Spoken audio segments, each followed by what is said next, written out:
the Radio Forest podcast. On the phone, we've got author Daniel Bukszpan. Yeah, how you doing? Pretty good. The book, Rush at 50. Rush at 50, I've had that for 2 years. This is Rush in 2112, 50 years.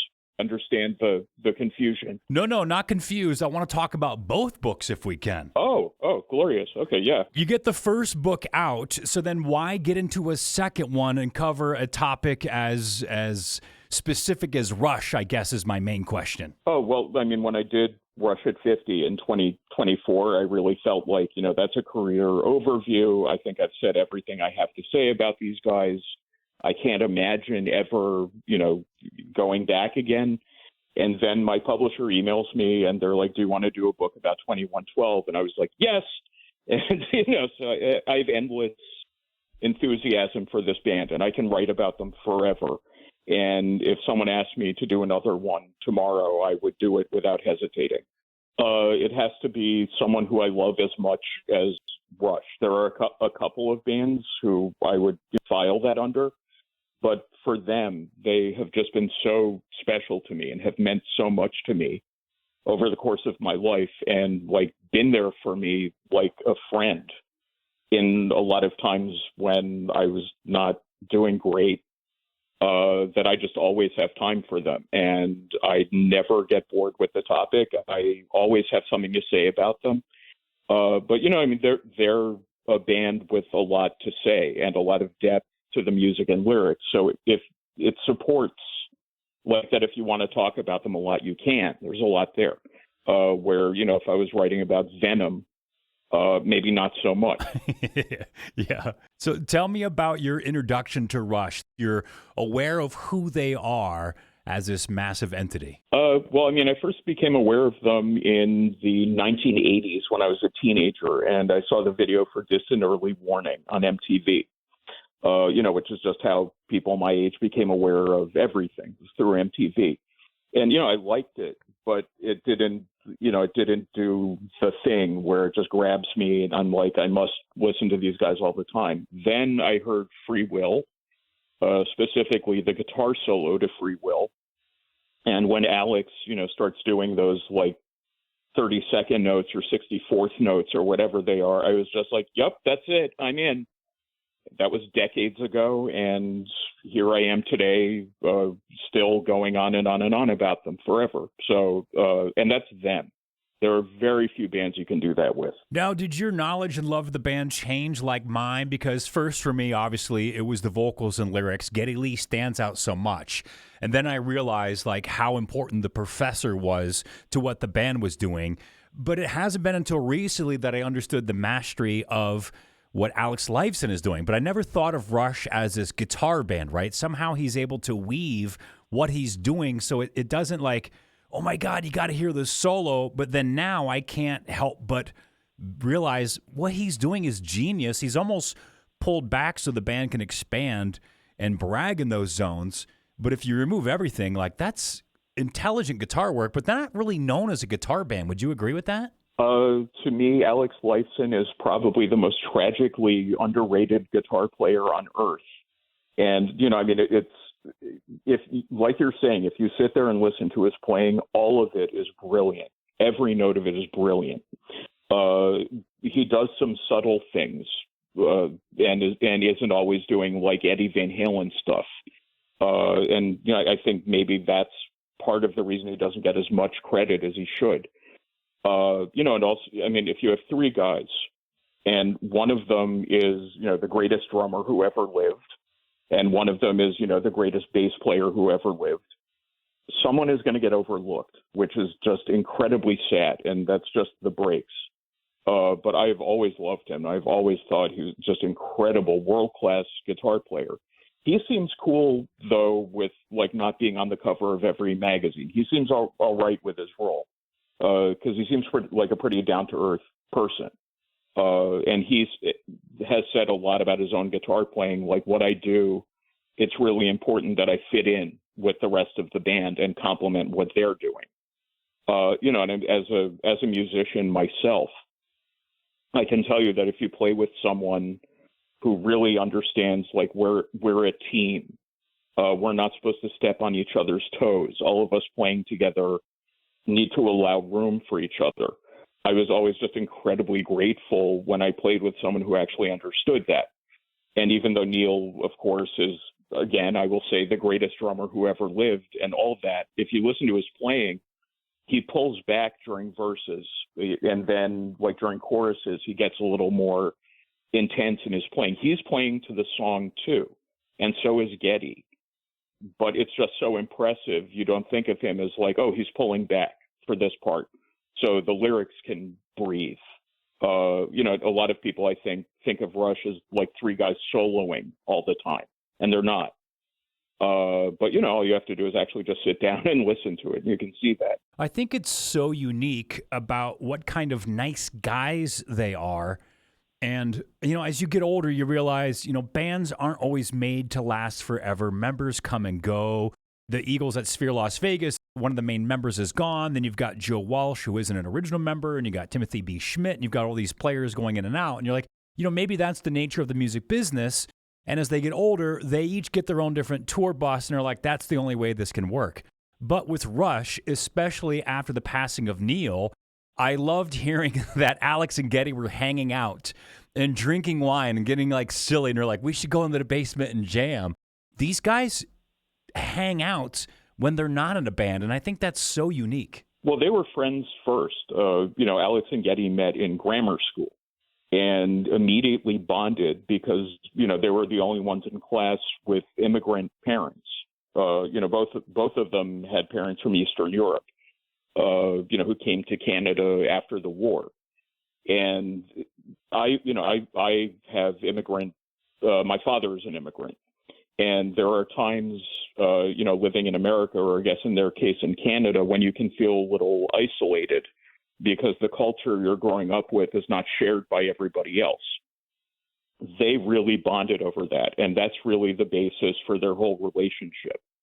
And to this day, when you see them hanging out again and reconnecting, that's because they're friends and they really care about each other. And they really cared about Neil. And it was a real friendship between the three of them. And, they were really friends first in a lot of ways, to the point where, they just decided very early on, whoever wrote what, we're just going to split all the publishing three ways and never talk about this again, because it meant a lot to them to, not rock the boat and treat each other with respect. And, you and I can certainly, sit here and talk about all the bands where, there's two principal members, they hate each other, and there's a revolving door. What Rush had is just really unusual, and you just really don't see that very often. And it was really glue that held them together. And that made me trust them more when they decided to come back, because I was, sometimes I feel as if bands, maybe you should change your name if you're getting a new member that's such a core part of the group, or, right, do like a tribute farewell show. But I was like, these guys can do whatever they want. They're doing it because they love it and they're having fun. It just, other bands could do that. Kiss is saying farewell for the 50th time. I'm like, I don't believe it. Yeah. I'll go watch, but I don't even think they like each other. But Rush, I'm like, I'm there. I don't even care who's going to play drums. It could be someone I never heard of, which it was, or it could be a superstar, and I'm still behind them. Well, they're doing it for the right reasons. When they put out the announcement that they were coming back, the thing that really stuck out to me is in the middle of they're talking about it, and then in the middle of the announcement, they're talking about playing live, and they go, "We've realized, we effing miss it." And to me, that's exactly the right reason to come back. And, they had the blessing of Neil's family, and the fact that they chose someone like Annika Niels, she's not a celebrity. She's very well known in musical circles because she's amazing. But, this is the first time a lot of people are learning her name who are not musicians. And I actually think that was really smart of them, because a lot of the names that have been thrown around over the years of who could replace Neil, were, Mike Portnoy from Dream Theater and the guy from Tool. But I think that would just bring too much baggage to it. And I think they're trying to really just keep the emphasis on, this is about the two of us. Annika and, this keyboard player that they got, they're here to help. But this is about us, the two of us, coming back out and playing again for people, because that's our livelihood. We love to do it, and not doing it is a little heartbreaking to us. To me, all of that, those are all good reasons to do it. Now, I want to be careful heading down this road because this is a thing I could start complaining about indefinitely. Tell me real quick your feelings if Mariah Carey goes into the Rock and Roll Hall of Fame before Iron Maiden. To me, the Rock and Roll Hall of Fame, God, I have to be sort of careful in my language here because this is radio.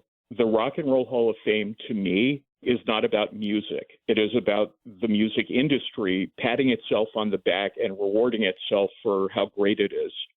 And to me, any band that does not get in, such as Iron Maiden, that is a badge of honor.